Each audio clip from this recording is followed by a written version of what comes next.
Hola, muy buen día, tardes o noches, dependiendo la hora en la que estén viendo este video.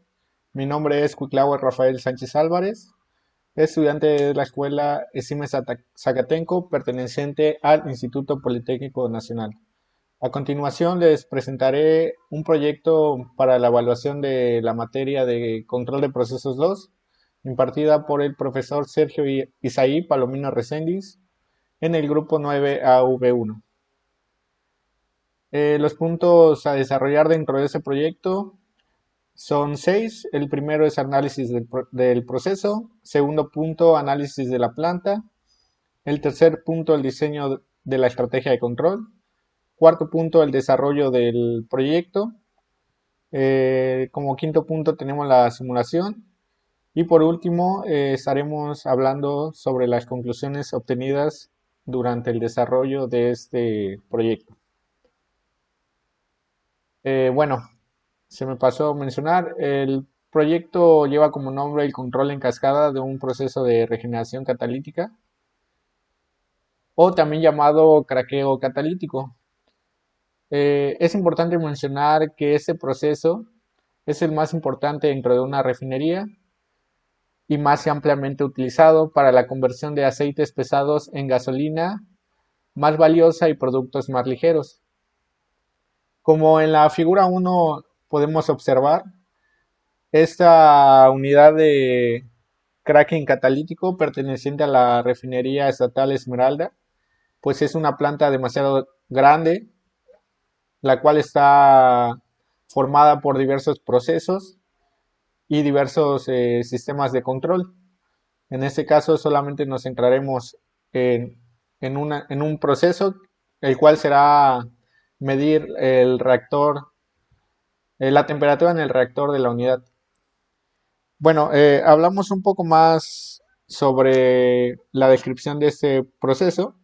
Originalmente el craqueo se realizaba térmicamente, pero los procesos catalíticos han reemplazado casi completamente el craqueo térmico, debido a que se produce más gasolina con mayor octanaje y menos aceites pesados y gases no saturados.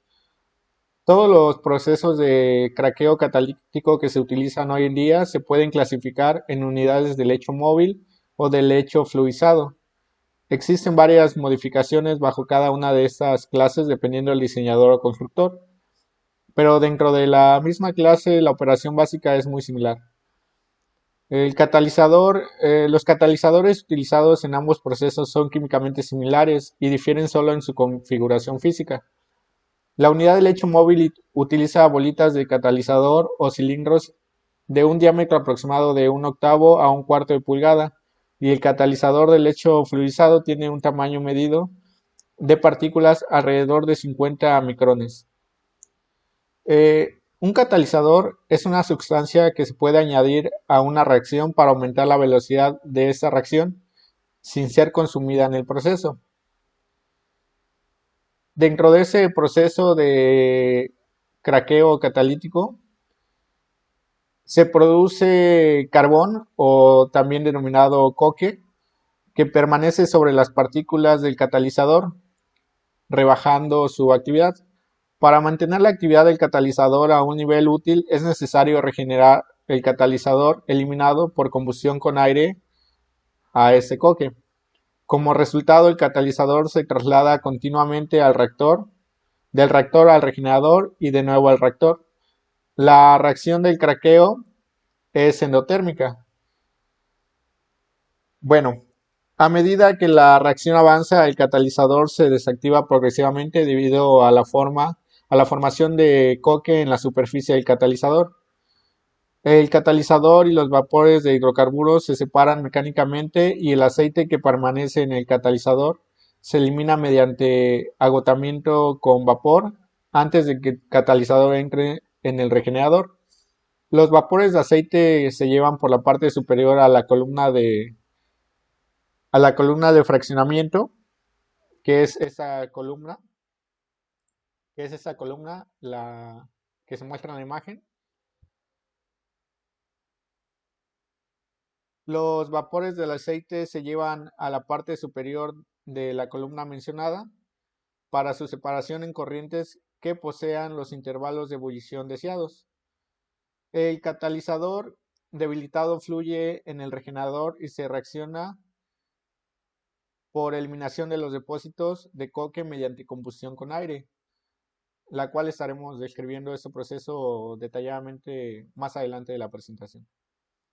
Las temperaturas del regenerador son controladas cuidadosamente para prevenir la desactivación del catalizador por sobrecalentamiento. Esto se realiza generalmente por control del flujo de aire para proporcionar la deseada razón de dióxido de carbón y monóxido de carbón en los gases de combustión de salida, dado que la combustión de monóxido de carbón a dióxido de carbón no elimina el coque del catalizador, pero sí produce un exceso de calor. Los gases de combustión y el catalizador se separan mediante ciclones y el catalizador se trata con vapor para eliminar el oxígeno absorbido antes de que el catalizador entre en contacto con el aceite alimentado.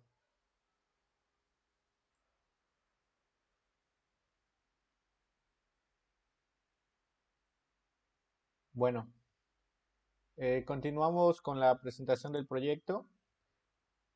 Como mencioné anteriormente, en la figura 2 se muestra el reactor de la unidad de refinería estatal Esmeraldas. Podemos observar que son procesos demasiado complejos, por lo cual es de suma importancia tener un control adecuado para que no tengamos alguna pérdida de recursos, algún accidente por parte de los operarios y como también es muy importante en estos procesos, pues no se tenga o como frecuentemente se trata de evitar una pérdida de producto en el proceso ya que representa bastante pérdidas económicas y también tiempo de producción. Bueno, las etapas de este proceso son amplias, como ya se mencionó, y solamente por mencionar algunas, estaremos describiendo los principales lazos de control en la sección de flujo catalizadores. En la sección de flujo de catalizadores tenemos el control de nivel del despojador del reactor. También tenemos el control de la presión del regenerador, que es directamente controlado por la operación de las válvulas deslizantes del gas efluente. También tenemos el control de las temperaturas bajas de la sección del regenerador, el control de la presión del reactor y nuestra etapa de interés, la cual es el controlador de temperatura del regenerador.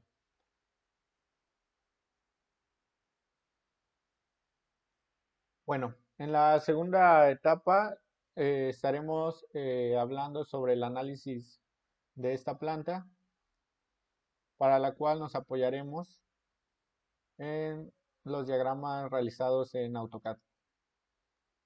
Bueno, aquí podemos observar que en este proceso contamos con un calentador de aire y un regenerador donde se lleva la regeneración catalítica. En el regenerador se cargará el catalizador en un proceso tipo batch.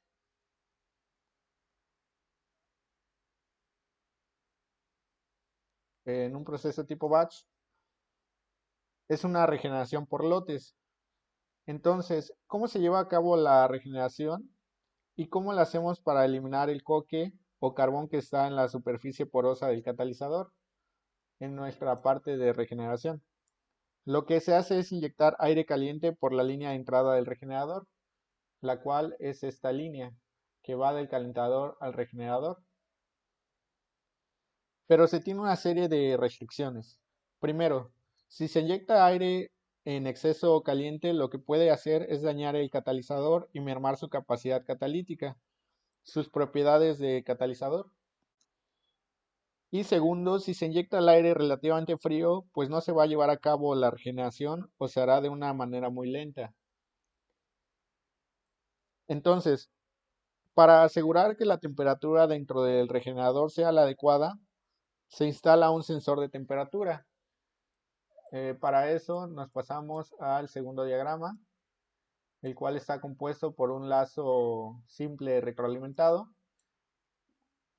en donde el elemento primario de medición será un sensor de temperatura, o aquí representado como un transmisor de temperatura, dentro del regenerador, para que la temperatura dentro de este sea la adecuada. En la práctica se colocan varios sensores a distintas alturas del regenerador, y al último se hace un promedio de las temperaturas, y esa es la temperatura que se controla. O también se sensa la temperatura más alta, y con esa es la que se trabaja en este lazo de control. Entonces, ese sensor de temperatura le manda una señal eléctrica al controlador de temperatura, controlador indicador de temperatura del lazo 101. Todo el aire caliente proviene de ese horno o calentador, el cual ingresa un aire, y abajo de ese horno hay unos quemadores. Entonces, a la salida del horno se tiene un aire con una temperatura que podemos llamarle TH. Aquí a la salida de este calentador vemos que tiene en la parte inferior quemadores, disculpa. Entonces ingresa el aire caliente y es constantemente calentado mediante los calentadores, y aquí tenemos la temperatura TH, la cual más adelante estará ingresando a nuestro regenerador. Por último, el controlador de temperatura, después de recibir la señal del transmisor, del sensor de temperatura, manda una señal a un elemento final de control. Este elemento final de control es una válvula que regula la cantidad de combustible que se ingresa al calentador. Es esta válvula. Entonces, por ejemplo, si se tiene una temperatura muy alta en el regenerador, entonces el sensor manda la señal al controlador, y el controlador se encarga de cerrar un poco la válvula, reduciendo el paso de combustible. Al tener menos combustible en los quemadores, la temperatura del aire dentro del horno decae, y el aire a la hora de entrar al regenerador catalítico ya entraría ligeramente menos caliente. Describiendo lo que acabamos de mencionar. Tenemos en el regenerador una temperatura, la cual es sensada por el transmisor de temperatura, envía una señal eléctrica al controlador de temperatura, y ésta le ordena a la válvula que restrinja o permita el paso del combustible para para lograr la temperatura del aire que se desea tener en el regenerador. Este lazo de control es un lazo cerrado convencional y funciona bien, pero el problema son los tiempos de respuesta que se van acumulando durante la ejecución del lazo simple, y hace un sistema relativamente lento, por lo que es ligeramente inestable. Durante la puesta en marcha del proceso de combustión, también se logran condiciones inseguras, ya que la distancia entre el calentador y el regenerador es suficientemente lenta como para perder temperatura. Lo que nos está indicando aquí es que la distancia de este calentador al regenerador pues es bastante larga, como lo vimos aquí en la presentación. Pues estos equipos están en plantas de tamaños industriales, entonces la tubería que va a llevar nuestro aire caliente del calentador al regenerador pues puede ser de varios metros, ¿no? Y eso nos está representando un tiempo muerto en el proceso, en el cual pues ya no estamos obteniendo un control adecuado para la regeneración. Entonces, pasamos al tercer punto, el cual es el diseño de la estrategia de control para mejorar este proceso. Aquí, simplificando un poco lo que acabamos de mencionar, tenemos la planta simple sin ningún tipo de control. Aquí tenemos un lazo simple de control retroalimentado, en el cual sí funciona la planta, pero tenemos algunos inconvenientes que podemos mejorar mediante una estrategia de control, la cual en este caso será aplicar un control en cascada. Bueno,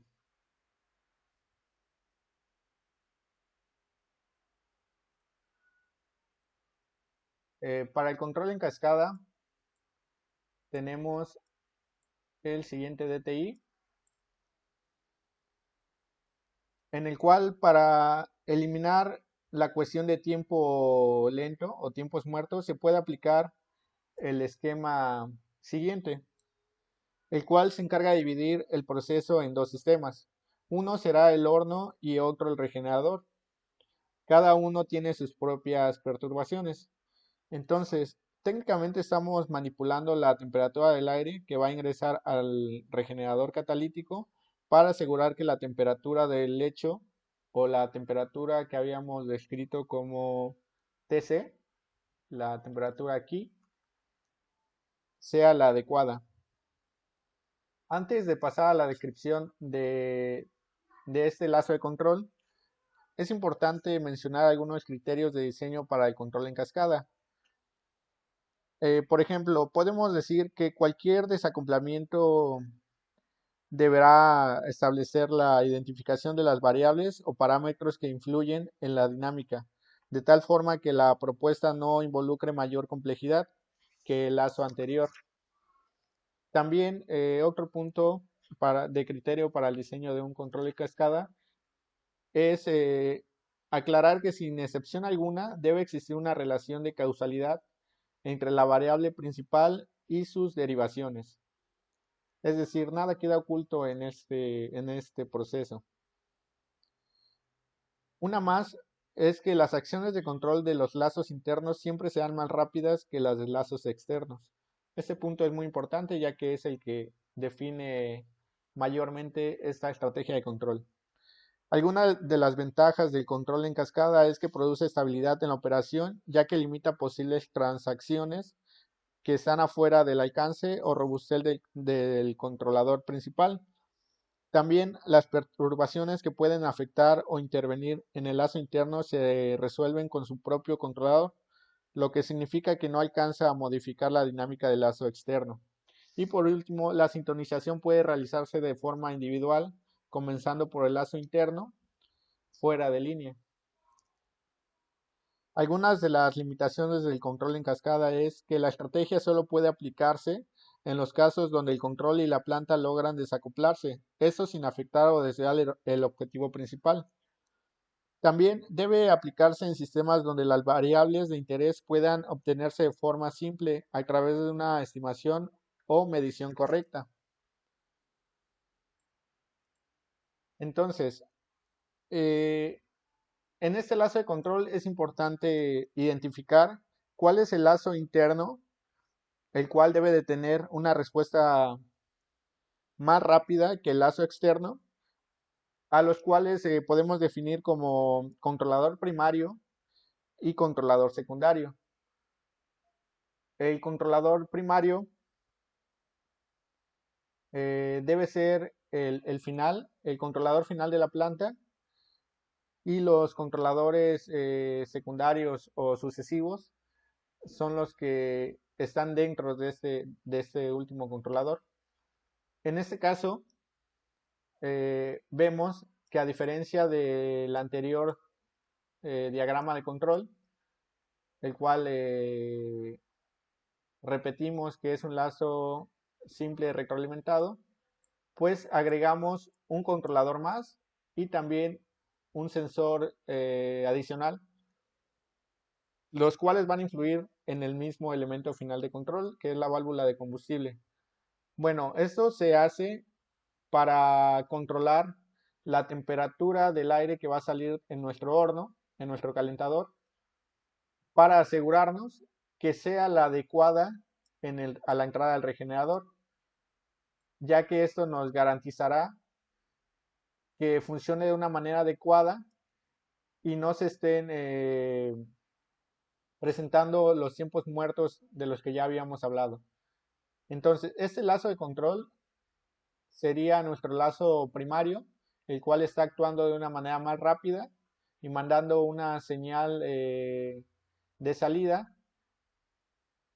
eficiente para la entrada a nuestro siguiente controlador, bueno, a nuestro controlador principal, para tener la respuesta eficiente en el sistema.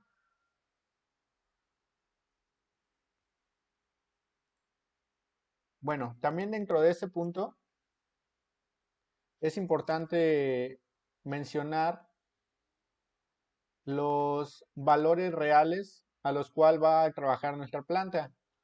Las condiciones reales del reactor regenerador son, la temperatura del reactor es de 520 grados centígrados, la presión del reactor de 2.1 kilogramos sobre centímetro cuadrado, permítanme un segundo,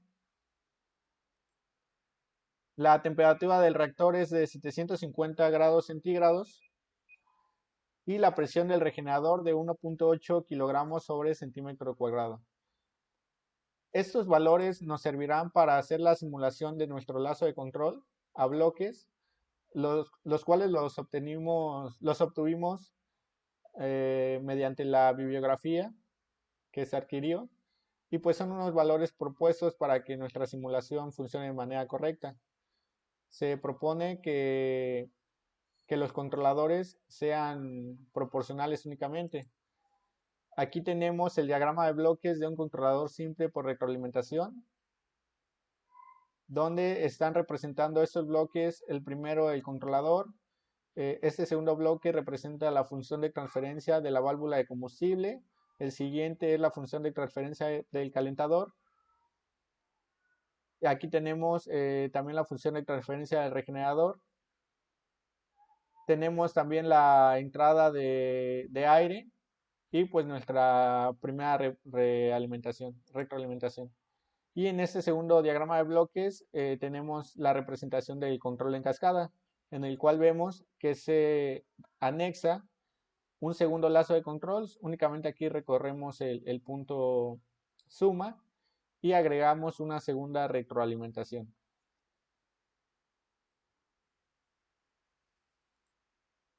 Bueno, para explicar mejor la simulación de este lazo de control, lo efectuaremos mediante SILAB. Aquí está el lazo simple retroalimentado descrito anteriormente y también tenemos aquí nuestro segundo lazo con la estrategia de control en cascada. Vamos a realizar la simulación para describir un poco lo que tenemos a la salida de este sistema. Esperamos que corra la gráfica. Bien, aquí tenemos la gráfica. Vamos a darle un poco de zoom para observar un poco mejor los resultados.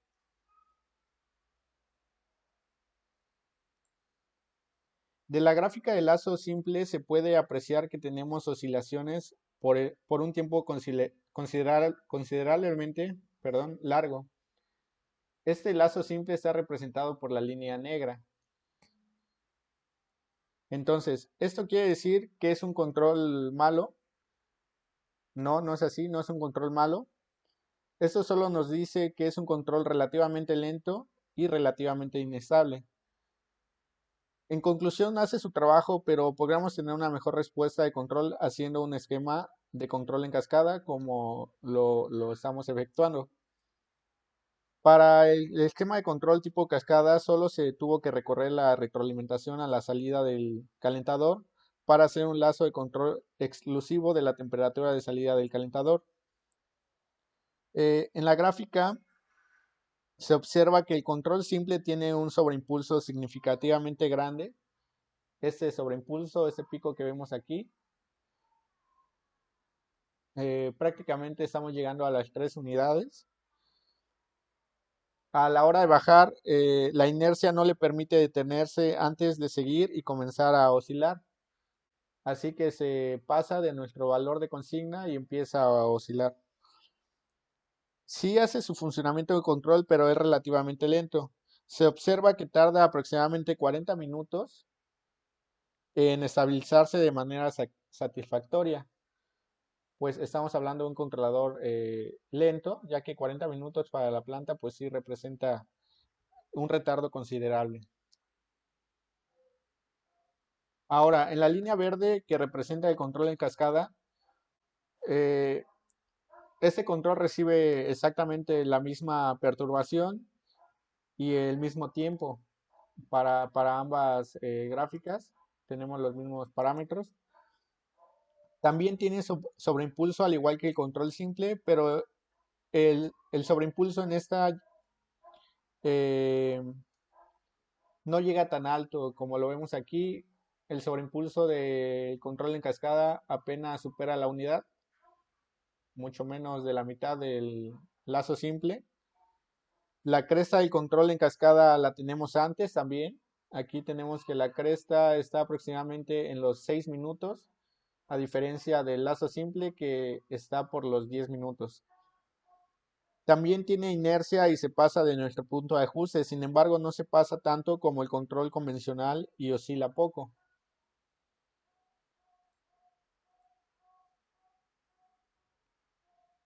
Entonces, pues aquí queda más claro los beneficios de aplicar un control en cascada, ya que nuestra respuesta es más suave y tiene menos oscilaciones, ayudando mucho al control de este proceso.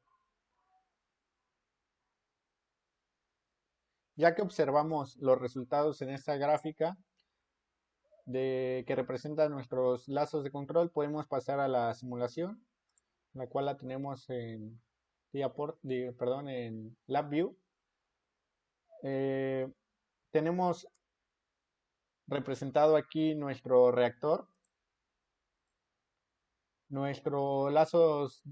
lazos de control, la entrada del vapor, nuestra válvula de combustible, la cual está a la salida de nuestro calentador. Tenemos una válvula solenoide de seguridad manual, la cual representará la perturbación del sistema. Eh, Eso significa que cuando la activemos estaremos simulando una fuga de temperatura en el reactor y la salida de nuestro reactor son los gases calientes que está generando. Tenemos aquí nuestro punto de ajuste o nuestro set point, el cual lo podemos ingresar manualmente. Y nuestro seleccionador en el cual estamos activando nuestros controladores o también podemos pasar a un control manual. Bueno, para observar los resultados vamos a correr el programa. Vamos a seleccionar un set point. Vamos a meterlo manual para que sea exacto. Ponemos 20 y reiniciamos nuestro sistema. Le damos aquí parar, correr. Listo. Vemos aquí en los parámetros de la gráfica nuestro valor ingresado de 20. La línea azul representa la temperatura del reactor real y la línea verde es la acción de control del sistema. Aquí vemos como poco a poco la temperatura del reactor trata de alcanzar el valor deseado de 20. Poco a poco se va estabilizando. Y cuando la temperatura del reactor comienza a alcanzar el set point, se activa automáticamente la acción de control para intentar sostener esta variable y se mantenga dentro del rango deseado.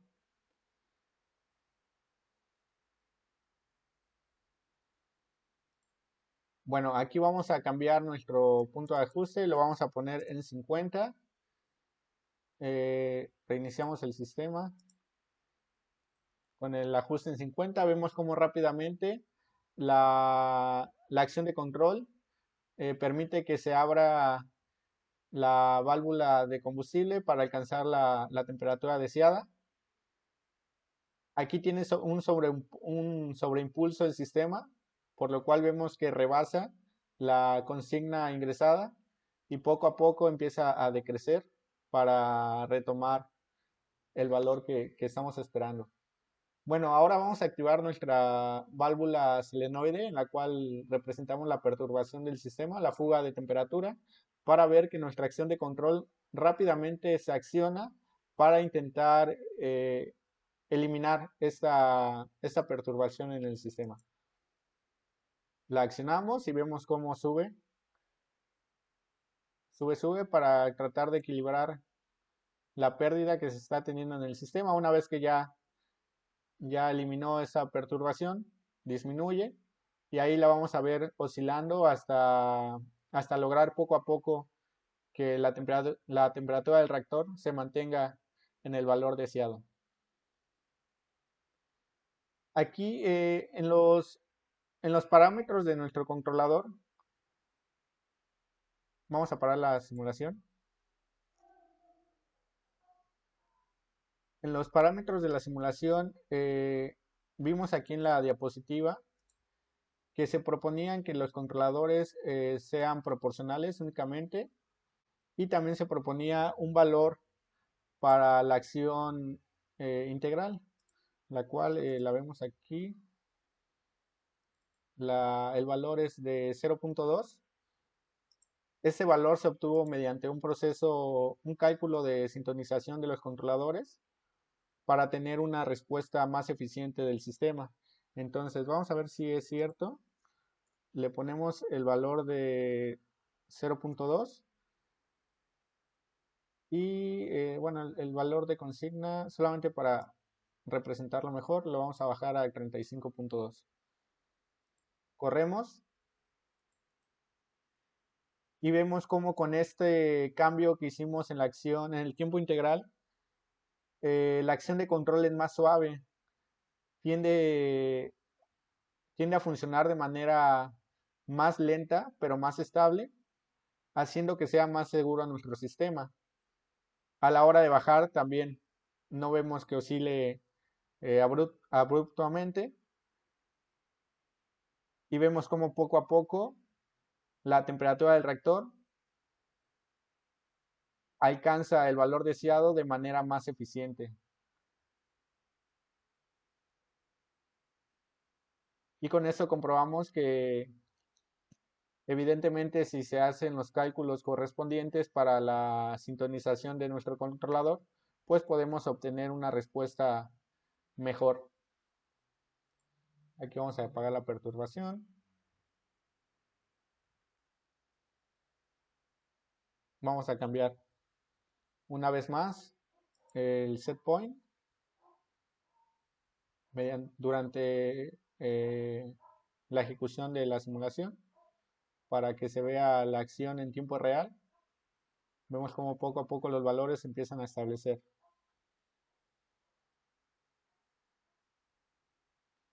Y bueno, una vez desarrollado ese proyecto y la simulación del control, tenemos como conclusiones que efectuando un control en cascada obtenemos un control más rápido, tenemos menos sobreimpulso en el sistema, tenemos menos inercia y las oscilaciones son prácticamente nulas. También es muy importante mencionar que se puede mejorar la respuesta de control si se sintoniza adecuadamente cada lazo de control. Pues bueno, compañeros, esto de mi parte. Espero que les haya ayudado este video para aclarar el funcionamiento de esta estrategia de control y nos vemos hasta la próxima.